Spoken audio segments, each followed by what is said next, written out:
Ladies and gentlemen, good day and welcome to Q3FY22 Earnings Conference Call of Ester Industries Limited.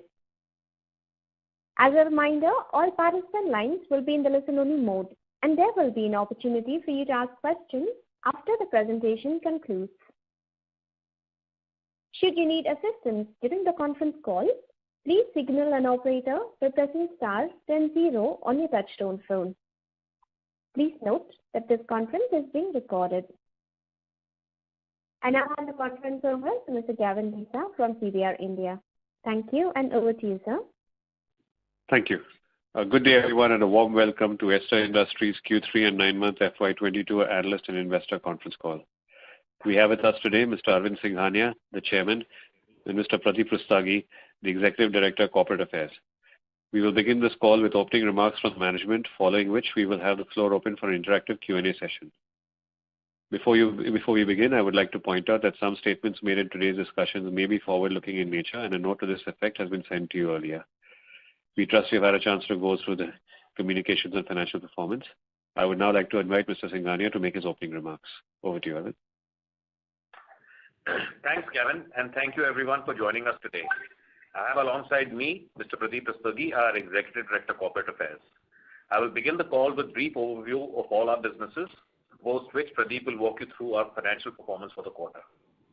Starting with the headline numbers, we are pleased with our performance for the quarter, wherein we have delivered strong top-line growth of 43% over the previous year. The growth was largely broad-based, with all our business verticals performing well. Though EBITDA in absolute terms is better as compared to Q3 FY21, EBITDA margins in percentage terms, however, was compressed on expected lines given the sharp rise in input costs visible across sectors.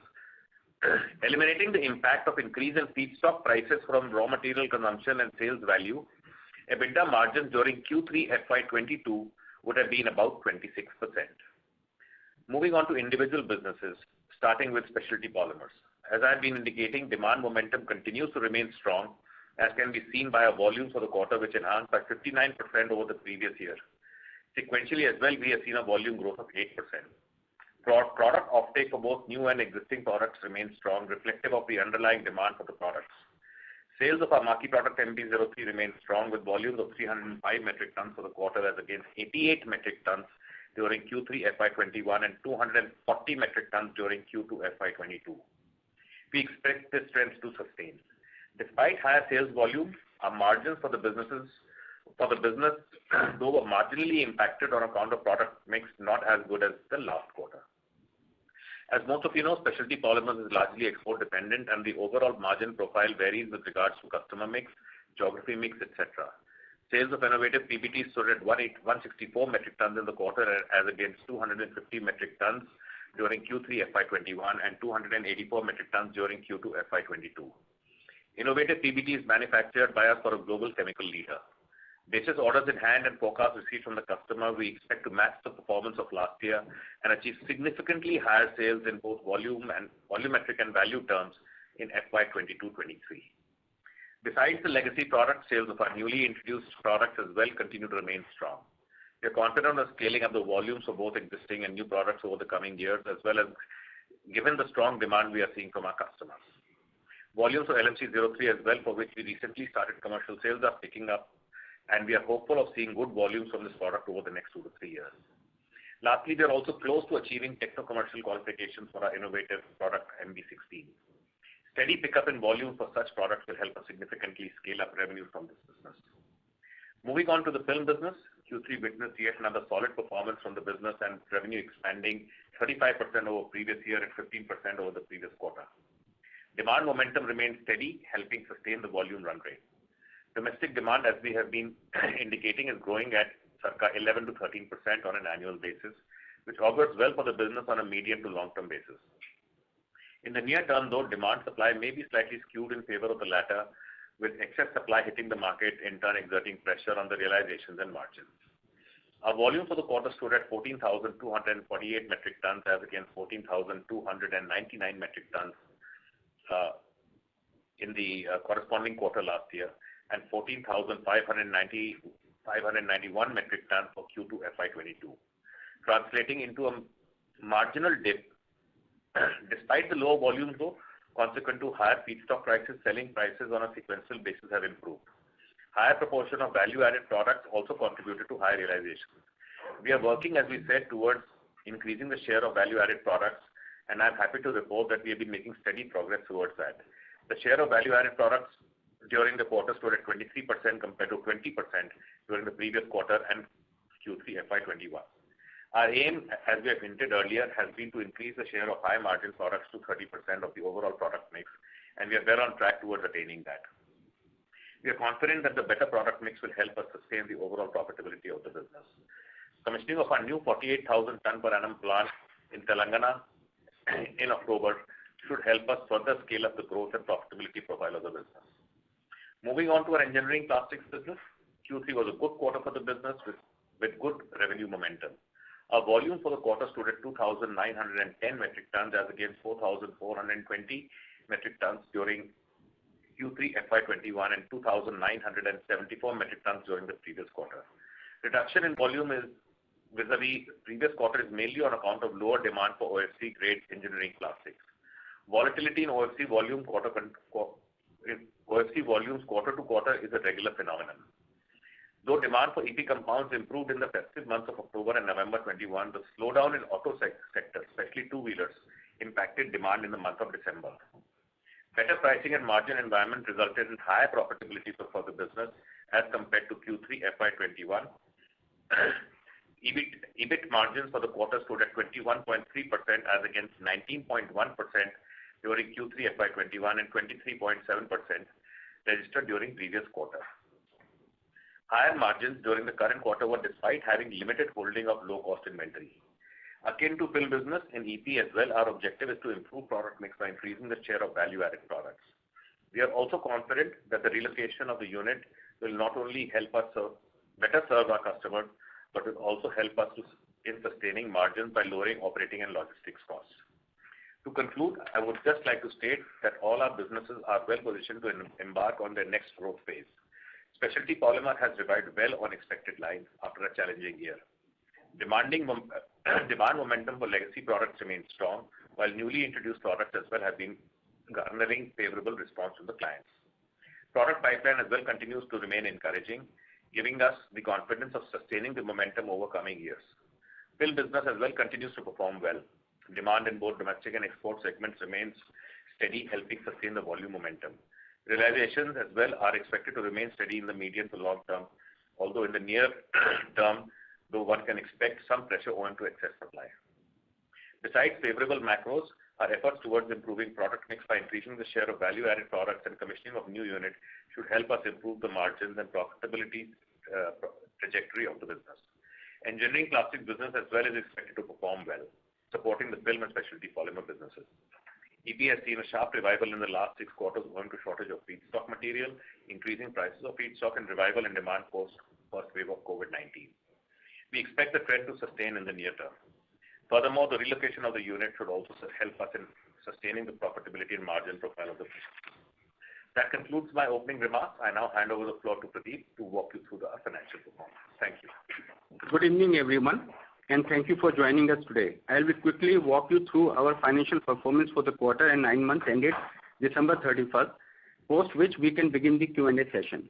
Starting with the top line, revenues from operations stood at rupees 365 crore as against rupees 256 crores reported during Q3 FY21, that is higher by 43%.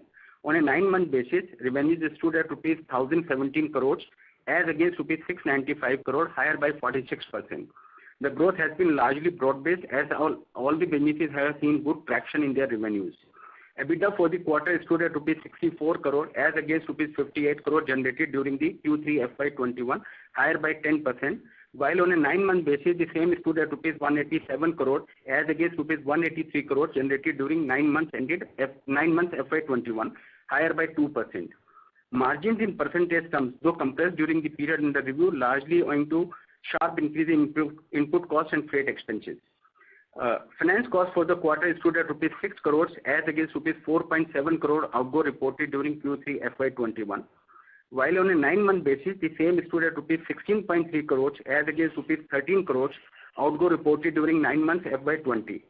As of December 31st, 2021, Our outstanding interest-bearing term debt net of free cash stood at rupees 190 crores, while interest-bearing working capital liabilities stood at rupees 92 crores.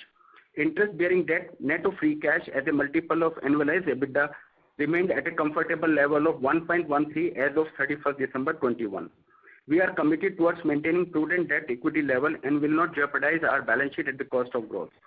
Depreciation for the quarter stood at rupees 10 crores as against rupees 9 crores reported during Q3 FY21, while for the 9 months the same stood at rupees 29 crores as against rupees 27 crores during 9 months FY21. Profit for the quarter stood at rupees 36 crores as against rupees 33 crores generated during Q3 FY21, while for the 9 months the same stood at rupees 106 crores as against 108 crores generated during 9 months FY21. To conclude, I would just like to reiterate what Arvindji had said earlier. All our businesses are well positioned to deliver consistent growth and drive the next phase of growth for the company. Thank you. Thank you. Should we open the call for Q&A? All right. Thank you very much. We will now begin the question and answer session. Anyone who wishes to ask a question may press star and 1 on the touchtone telephone. If you wish to remove yourself from the question queue, you may press star and 2. Participants are requested to use handsets while asking a question. Anyone who would like to ask a question, please press star and 1 at this time. The first question is from the line of Sumant Kumar from Motilal Oswal. Please go ahead. Yeah, hi, sir. So my question is for the BOPET segment. So can you talk about the contribution margin in the segment and where do you see the spread moving going forward? Sorry, can you repeat the question? Your voice is not very clear. Okay.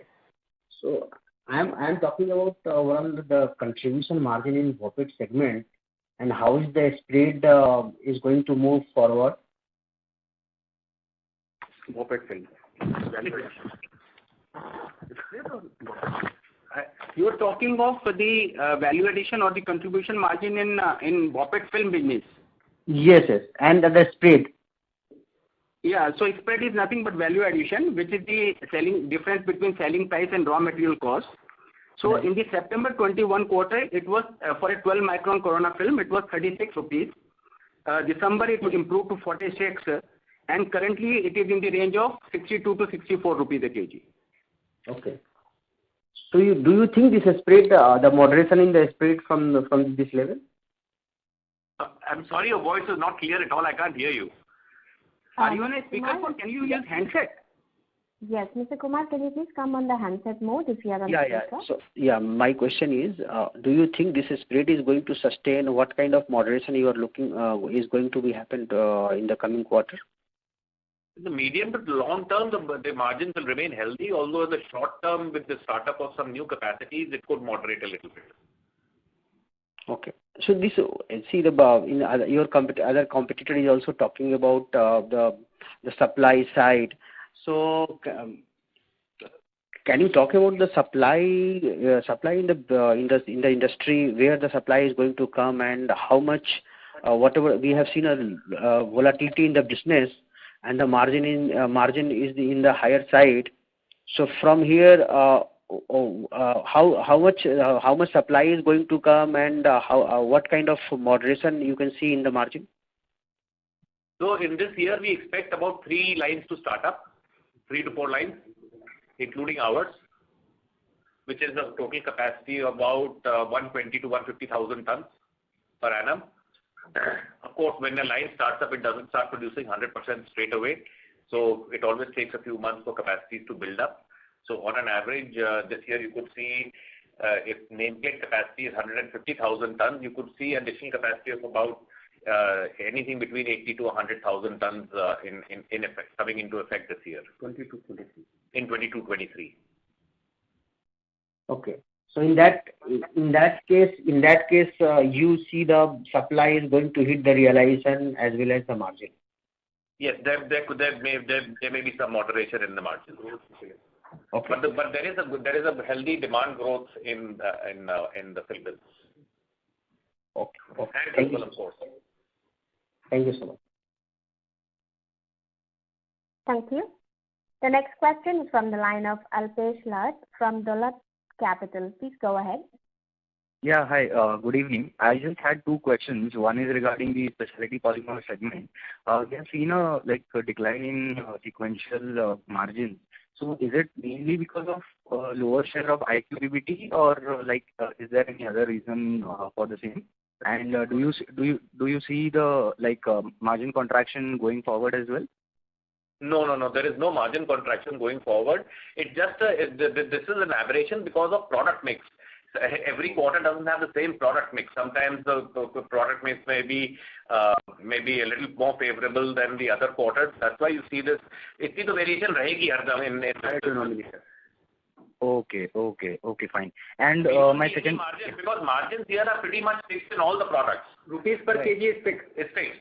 Right. As a percentage, you may see the drop in margin, but that is because raw material prices have doubled over the last 1 year. And with the margins being in fixed rupees per kg, then the percentage margin will fall, na? Right. Okay, so we have a... We don't expect these high raw material prices and crude to remain at $90 a barrel or $95 a barrel. As soon as the crude oil starts moderating, raw materials will moderate, the selling prices will come back. Margins in rupees per kg remaining same, percentage margin will increase. Okay, fine. And the second one is in engineering plastic segment. What kind of momentum do you see going forward, and do you see any challenges from the crude oil prices, rising crude oil prices? See, crude oil prices affects the price of raw material, and like I've always said, it's a pass-through model. So raw material prices went up, we were able to pass this through. Margins remained healthy despite the increase. And when the raw material prices, the crude will come down, raw material prices will come down, our selling price will come down, but hopefully the margins will remain the same. Okay, fine. So we are right. Yeah, right. We are bullish about the engineering plastics system. Okay, fine. Okay, sure. Thank you. That's my share. Yeah. Thank you. The next question is from the line of Saket Kapoor from Kapoor & Company. Please go ahead. Yeah. Namaskar Singhania ji, Namaskar Rastogi sir, and thank you sir for this opportunity. Sir, firstly, you were speaking about the new capacities that are in the annual to be on stream.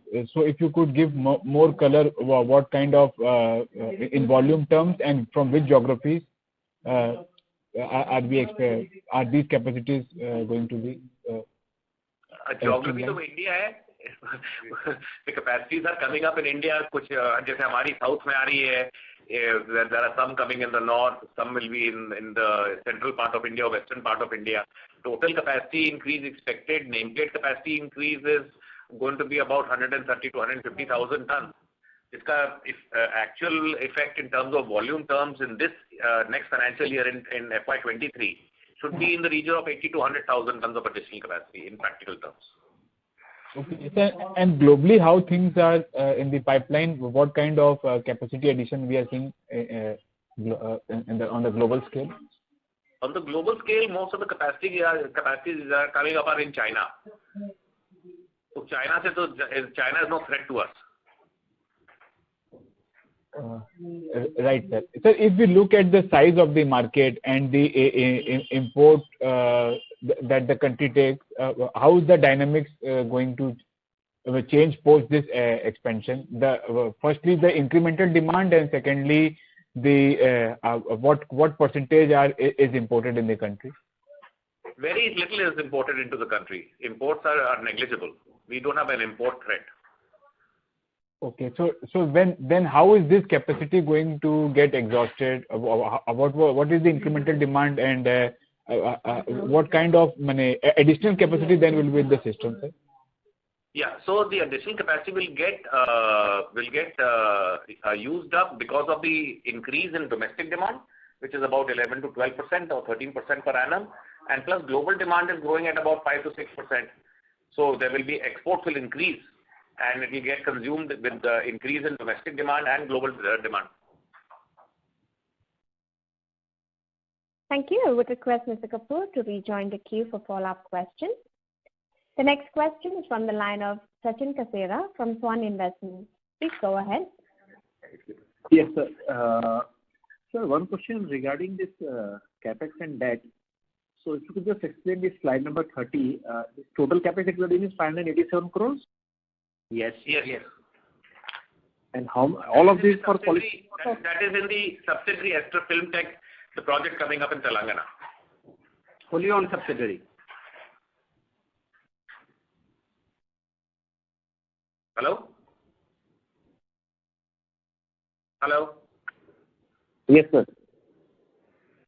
So the 584 crore capex is in the wholly owned subsidiary of Ester called Ester Film Tech, which is implementing the 48,000 ton per annum film project in Telangana. Okay. And you have given certain projections. This is basically your assumption of the revenue and profitability the subsidiary will make in 24 and 25, right, sir? Yes. Okay. But which would mean that our debt will go up significantly, right, to almost 500-600 crores post this plant getting commissioned? On a consolidated basis, but EBITDA would also go up. The EBITDA would also go up, na? And sir, what type of assumptions? Because if I see before this upstream started, the EBITDA margin used to be in the range of 15 to 17% in the film business. Currently, they are at 28-30, and we are projecting around 24%. So, what gives us the confidence that, and with this so much of capacity coming in, this 23-24% margin we will be able to achieve? See, please understand, there may be short-term volatility because of capacity, but in the medium to long term, and with the increased capacities and economies of scale coming into play, and the Telangana project the cost of production is going to be much lower. So therefore, it will have a big impact on the margins for Ester. Okay. But sir, any numbers that you can share with us over a 2-3 year period? What is the peak debt to equity that you are comfortable with, or debt to EBITDA you are comfortable with? Sachin, we can talk to you on this offline. But it will always remain prudent. So let's say we'll always remain below three times, much below 3 times EBITDA. More like 2 times EBITDA. Okay. Thank you. Thank you. The next question is from the line of Rahul Kulkarni, an individual investor. Please go ahead. Yeah, hello. Hi, this is Rahul Kulkarni. I just had a few questions. One, in terms of the capex plant which is there, which is coming up, what is the current status? Because last time I think land leveling works were going on. So what exactly is the current status of that okay. So percentage progress? Yeah, so the project timelines are running absolutely on schedule. Okay. And we are way beyond the land leveling. Our building is complete. Erection of plant and machinery has started. And we are absolutely on time in terms of commissioning of the project, which is in September, October this year. So basically Q3 FY23, the revenue from that plant should kick in? Absolutely. Well, it will start. It will start. I understand it would be a gradual scale, but it will still start. Yeah, in Q3, we will definitely start our production. Okay, got it. That is one. Second, in terms of, in one of the questions which you answered, you mentioned the spread has gone up from around 46 rupees to around 62 rupees. So if this same for the, I think, basic film which is there, so if that, is it fair to assess that that would exactly, if the same momentum is to continue, you will see a drastic increase in the margin for Q4? Well, Q4 is also looking good up to now. Okay. So is like 14 rupees per kg, which was mentioned, like from 46 to 60 to around 16 rupees? No, January was lower. Yeah. So this is the February number. January was a little bit lower, 57 rupees. So like I said, the Q4 is looking good, better than Q3 in terms of film. Okay.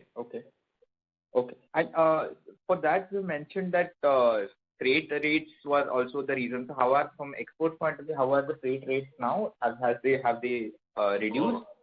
Freight is still extremely high, but the prices have gone up, freight rates have gone up, everything has gone up. I mean, the world is feeling the pinch of inflation and high rates in commodities across the board. Understood. Got it.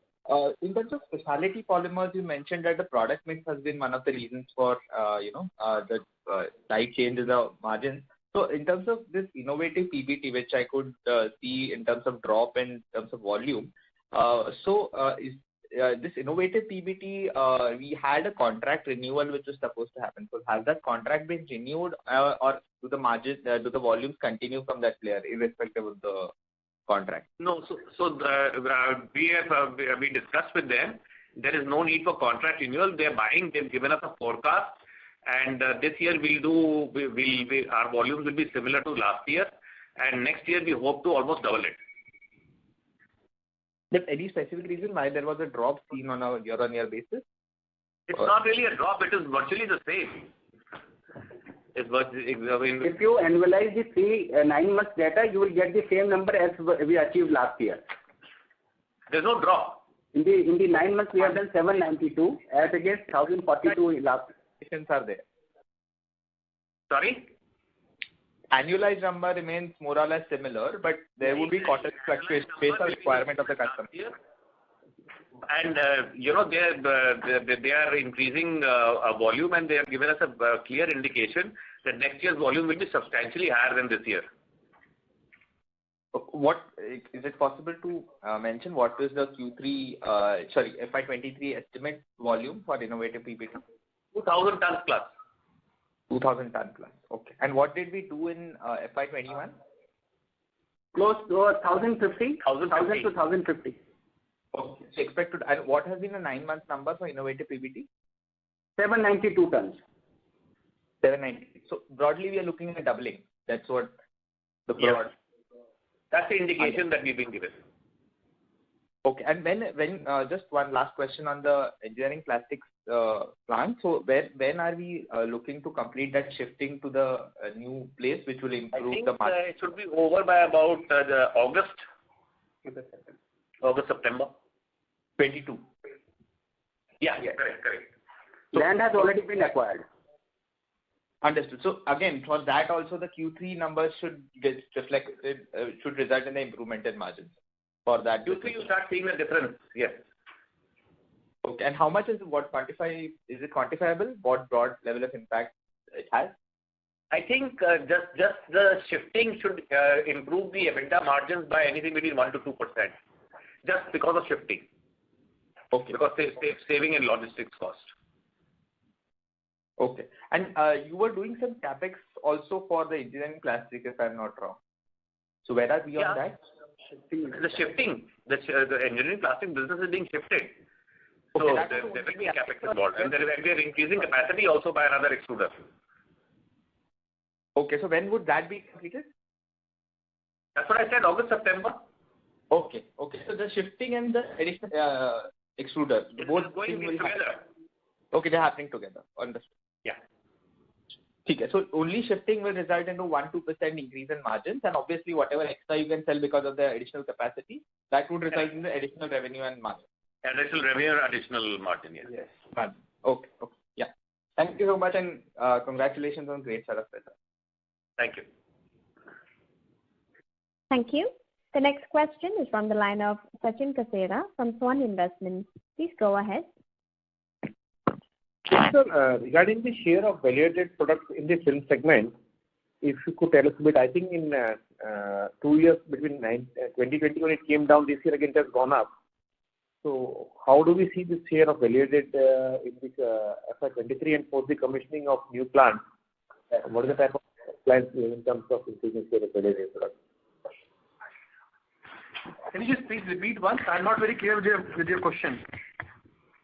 I'm saying the share of value-added products in the film business it had gone 21 again. This has gone up to 23%. Right. Commissioning plan. How do you see the share of value-added products in the next 2 to 3 years in the film business? Is that after commissioning of new plant, in the initial period, the new plant will start contributing to a large commodity products, and slowly, steadily, the proportion of volume from that plant also will be shifted to value-added products. Basically, this 23% is based on our existing capacity. Once the new capacity is added, the absolute number of value-added product will go up, but as a percentage it will come down because you have to add the denominator goes up. Sure. And how do we classify, sir, value? What is our benchmark for that? The benchmark is a certain amount, additional value add per kg that we get. So let's say if we're getting more than 20 or 25 rupees per kilo, then it's classified as a value-added product over and above commodity film. Okay. No, because the commodity margins itself have gone up. So that's what this is creating a little bit of confusion. It is linked to the margin superiority that you get on commodity. It is on absolute number because the commodity margin itself has gone up significantly in the last 2 years. Yes. So it is over and above that. Over and above. Okay. So it's always linked to the commodity. If commodity moves, if commodity is 10 and 12, then it's valuated. If commodity is 20, which is 20 or something like that, right? Value-added products have to bring in more than commodity margins. At any point of time. Okay. Okay. And do commodity margins fluctuate? So if commodity margins were to come down because of the extra capacity, will the margins, commodity, specialty and value also come down accordingly? No, not necessarily. It depends on raw material pricing. And in some cases, it is linked to commodity. In some cases, it is not linked to commodity. So in some cases, if raw material prices were to come down, some products, the margins, absolute margins will also reduce, but still be higher than commodity. And in some cases, it is not linked to commodity, where the margins, if raw material goes down, will increase. Okay. Okay. Thank you. Thank you. The next question is from the line of Saket Kapoor from Kapoor and Company. Please go ahead. Yes, sir. Thank you, sir. Sir, I missed the percentage of value-added films in our this quarter numbers and for the 9 months. You want the absolute volume? Give volume as well as the turnover. Yeah. So this. And secondly, sir, how the raw material basket has shaped up as sir has spoken about raw material prices moving up significantly year on year. How have the price movement has been quarter on quarter? And then another 2 small questions and I am done. First, I'll share the proportion of value-added films in terms of volume and value in the total sales value of film business. So in June 21, we did 20%, but whereas value was 28.5%. In September 21, again we did 20%, but value addition, the value proportion was 28%. In this quarter, we have done 73% in volume terms and 31% in value terms. 70, sir? Last word, 71%? 31% in value terms. Okay. And volume terms? 28%. 28%. Okay. 23%. So this what should be the trajectory, sir, for a sustainable as a sustainable ballpark number? In what bracket are we expecting the value-added film contribution to be going forward? Our target is to touch 30% in volume terms based on current capacity. And so when we will be when the new capacity will be upstream, what kind of value addition are we contemplating there? And if you could give some more color on it. See, once a new capacity starts up, our total capacity will almost double. So as a percentage, value-added proportion will fall as a percentage after the startup of new capacity. But over a period of time, our target is again to take it up to 25-30% of total volume. Right. So no. So when we are putting up this new capacity, are we coming up with the extruder and the metallic film, what we have done earlier to introduce value-added segment, or this will be a plain vanilla film? No. We are putting up metallizer. We are also going to put up another coater. So this will help us to achieve our overall target of 25-30% of the overall capacity. Okay, sir. Sir, firstly, sir, also congratulations on the revamp in the presentation for investors, sir. This volume part and all are really making a lot of sense for us in understanding the numbers. So thank you to the team for making these very good changes. Very informative, sir. And sir, coming to the raw material part, sir, if you could dwell more into it, sir. Raw material, as you know, I've already mentioned in my discussions here that raw materials have almost doubled over the last 1 year, largely on account of increase in crude oil prices. And crude oil, as you know, has gone from $40 a barrel to $95 a barrel today. And therefore, there has been a phenomenal increase in raw material prices. And we don't know, I can't predict where oil will go in the future, whether it will continue to go up, remain steady or go down. Yes. But only the breakup I am looking, sir, for the raw material basket ka breakup within MEG, PTA prices. What have been the price trends Q and Q, sir? You want quarter by quarter? The last 2 quarters comparison, if you could give me how the June shaped, how September shaped, and how December quarter. Yeah. September the PTA was 66 rupees. Then it increased to in December quarter 68.5, and currently it is 72. MEG in September was 55. In December it was 60, and now it is currently at 61. Right, sir. So these are the major components, sir, for this. And coming to this, sir, biggest component. Correct, sir.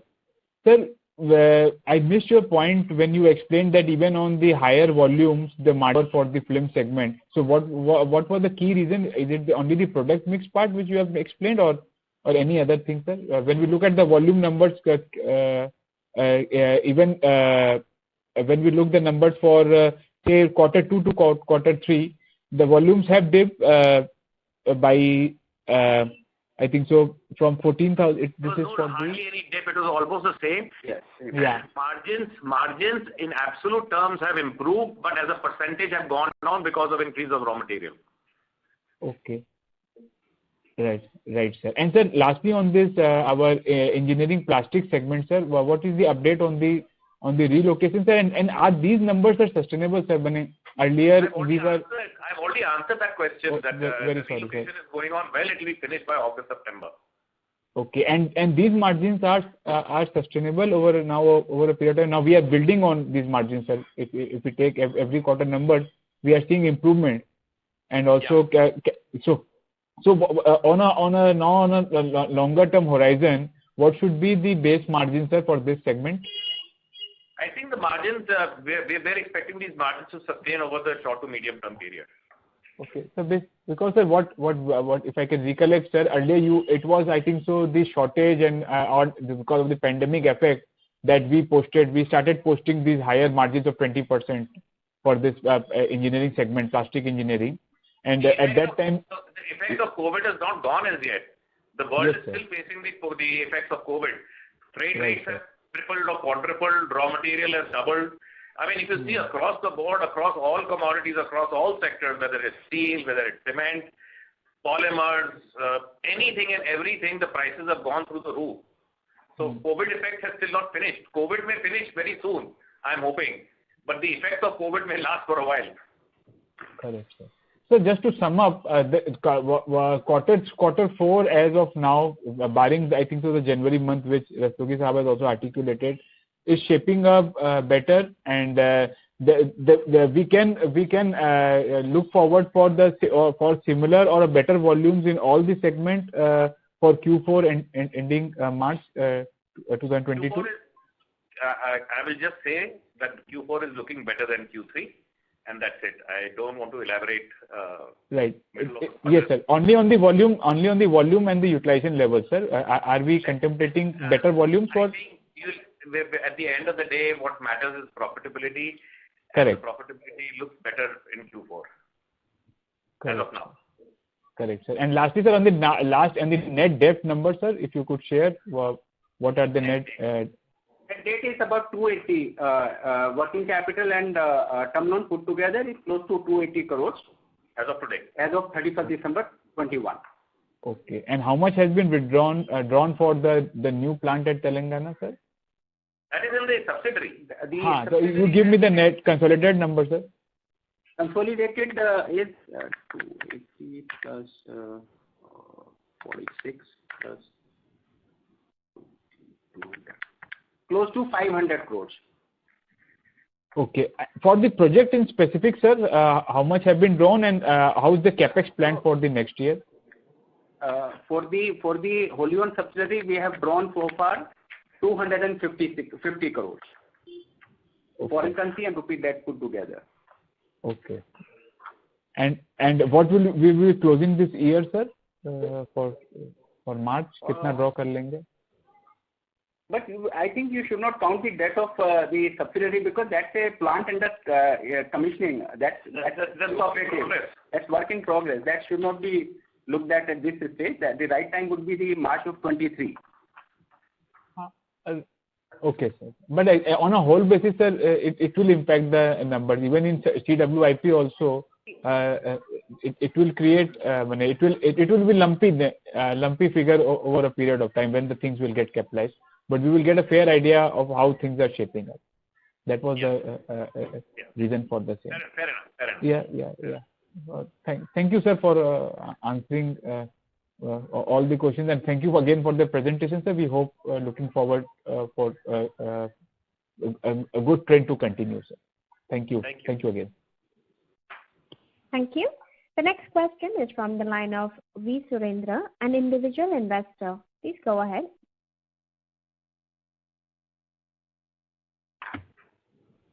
Surendra, your line has been unmuted. Please go ahead with your question.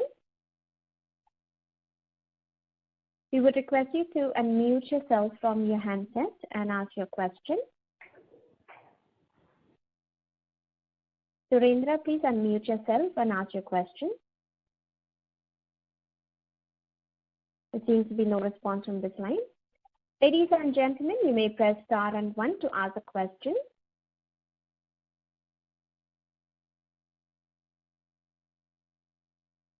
Anyone who would like to ask a question, you may press star and 1.